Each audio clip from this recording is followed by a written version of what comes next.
mo ṣe láàlá yìí mo látọ́ kò yé mi ẹni tó rí lójú àlá mi ìwọ gan lọ. èmi báwo kò jọ mí kódà bí olójú yẹn rí ẹlẹ́dàá rẹ o bọ́ ọba ilé dọ́gbọ́n sọ̀rọ̀ owó tàbí ọṣẹ àjò fún owó níní gbogbo ń tọ́ rí lójú àlá mi bí ó ti rí fún ọgọ́rùn-ún. ó mà jà wèrèwèrè ìbẹ̀rẹ̀ wèrè lórí ń mú ẹ sọ fún ọ lọ́jọ́ sí ọ ṣe sùúrù ni. sùúrù fọjọ́ wo dìgbà wo lọ́dún wo ìgbà wo ló fẹ́ ṣẹlẹ̀. ọjọ́ ìgbà àkókò ọdún èyí ò náà fún wọn ni àmọ́ ọba ọba ilé ṣe sùúrù ọ̀rọ̀ rẹ yóò dayọ̀ gbọ́ ǹjẹ́ àti abifáyèrè níjọ́ kìíní ọ̀dà yà á ṣe àwò.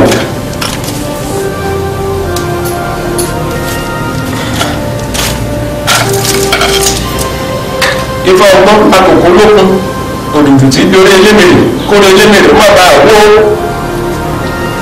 iwájú ọkọ ọgbọ́n ẹ̀yìn ọkọ ọgbọ́n olùlọ́tún ọlọ́kọ̀ ọlọ́sì àárín ọkọ ọgbọ́n bá a bá ká wọn lójú ayé wọn bá a kò kóbi.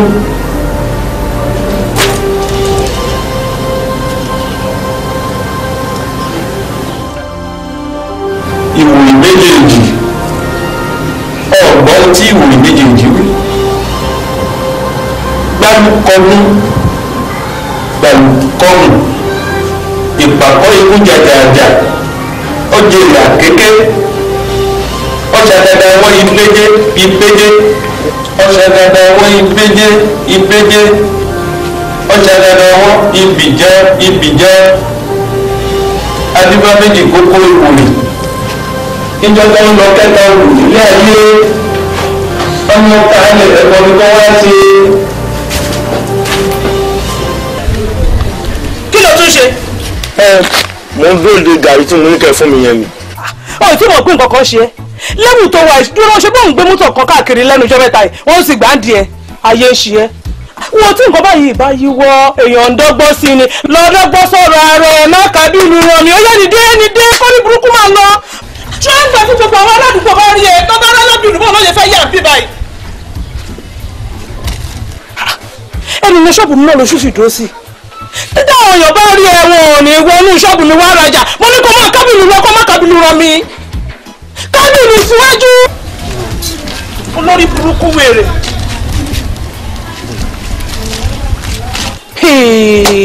ládùúgbò ọmọ ṣe dáa tó yìí kó má níṣẹ́ kó má ní nǹkan kan. kì í ṣẹjọ́ yín ẹsẹ̀ ló ń dààmú ọlọ́run tó wò fún ara ẹ̀ gan ṣàjàkájà kádà ló fún mi problem. hello ta ló sọ̀rọ̀. sọ́yà má bínú jọjọ ọlọ́run fóònù tí mò ń lò ojú ẹ̀ ti fọ́ ọlọ́run mi ò rí nǹkan kan lójú ẹ̀ rárá ọpọlọ ni mo máa fi ń gbé ẹni tó bá ń sọ̀rọ̀ in fact kò ń ring out kò ń vibrate kò ń ring jáde mo kàn ní kí n kàn wojú ẹ̀ kí n check ní bó ṣe ṣe kéèyàn kan ti pè mí ni mo ṣe rí ń sìn. sẹ́ẹ̀tì tí ń bá tó gbà lọ́wọ́ ẹ̀ kí n ní kí n tẹ̀ fi dí díẹ̀ lówó mi ó ní ọ̀nà ojú kò vibrate. ayé ti ń ṣe é gan o ó yẹ kó lọ wẹ kó lọ yẹra ẹ wò gan olórí burúkú alábìlú. kí ló ṣẹlẹ̀ lọ́fíìsì láàárọ̀ la máa débẹ̀ ọlọ́run máa débẹ̀ máa bẹ́ẹ̀ bẹ́ẹ̀ ó ṣe gan. ilé ni mo yàn ẹlẹ́dàá mi máa jẹ́ jìyà yìí gbé orí bẹ́ẹ̀ wá ire ni kádàrá ẹ̀dá ojoojúmọ́ ló ń Are you sure? Oga, you sure? I sure from what I'm seeing. Who is this person? Mr. Abayomi Adeyomi Aishabani. The new Ghana auditor. Yes, sir. God Almighty. Olóṣèlú ló fi findings ní. Of course, sir. God will surely bless him. Amen, sir. Sir, ó kúrò pé Adeyomi Adeyemi, sir. Olóògbé pé Mr. Samuel Kediba àti bóyá ìfẹ́ ṣètò wọn ní ìdíjà báyìí sá bóyá ìfẹ́ bóyá ìfẹ́ ṣètò sá tí mo bá ṣiṣẹ́ fún ara mi. àwọn bá wọn lọ sẹ́wọ̀n. tí ẹ ti dáa. sáàsà sọ́ọ̀sà ó ní sá.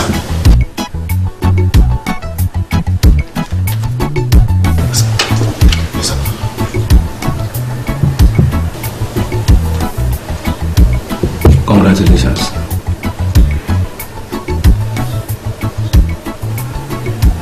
Congratulations. Yes, sir. O mọ orí tó ṣe fún mi. Report yìí wọ́n ní wọ́n lè ṣe findings ẹ̀. Ọlọ́run sir.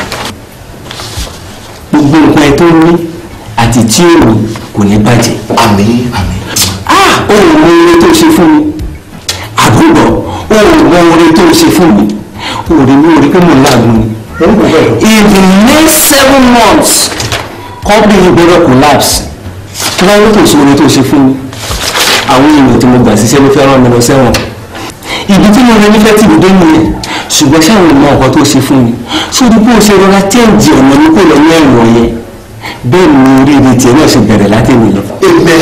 In fact, your days of probation are over. Ìwé ṣe probation mọ́ ní ayé ẹ̀. Àfi tó bá ń ṣe mẹ́ra sákì ọmọ yádìí ni mo bẹ́ẹ̀ sọ̀rọ̀ lókù. Sorry, my right personal commendation letter to the board of directors. Láti inú ìlú lọ ìwọ ti dé ibi gíga tiẹ̀. Amen amen. Ìwọ ti dé ibi gíga tiẹ̀ kí n lè fi ẹ̀mí ìmúre hàn máa fún ẹ ní personal car kan náà mọ́tò mi. ká èsì kò sà. mẹ́jọ balẹ̀ rárá jẹ́ kí n sọ kankan fún ẹ kò sí aláwo orí kankan fún ẹbí kan o èmi aláwo orí ẹ rèé tí o bá ti ń ṣe nǹkan tó tọ́ tí àkáǹtì ní balance àbí kò yẹ tí gbogbo nǹkan tó jẹ kó o ṣe tó ń ṣe ló ti jẹ kó o ṣe máa sí ẹ débi tó dáa ṣùgbọ́n ṣe máa disappoint mi àtọ́ o máa wá ṣe nǹkan kan fún mi jọ bá mi ṣe comprehensive report gbogbo tí àwọn olórí burúkú yẹn tọ́kọ̀ kábíyèsí tó jẹ́ kí n mọ̀ màá lè tẹ́ndẹ̀ wájú board of directors tó ti yẹ mo rò pé wàá lè bá mi parí ẹ̀ ní next 4-5 hours. no problem sir. kí ni ìdí fẹ́ parí ìjọ tó lọ lọ́rùn tó máa máa retí ẹ̀ ò ṣe ó ti dáa fún un.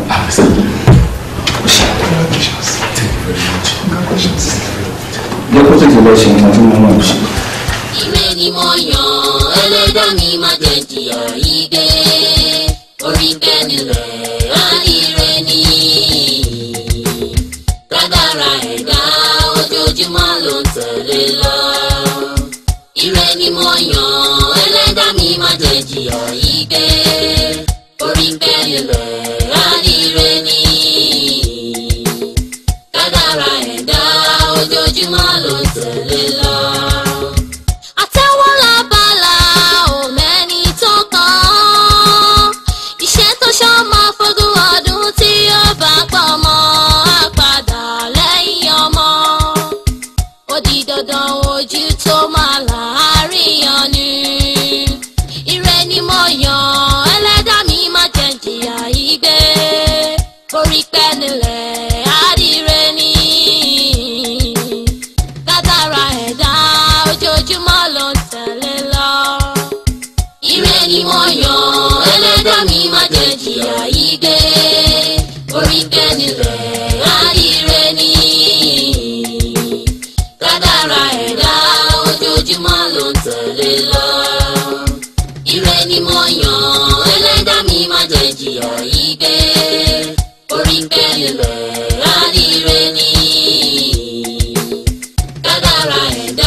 Kádàrá ẹ̀dá ojoojúmọ́ ló ń tẹ̀lé lọ.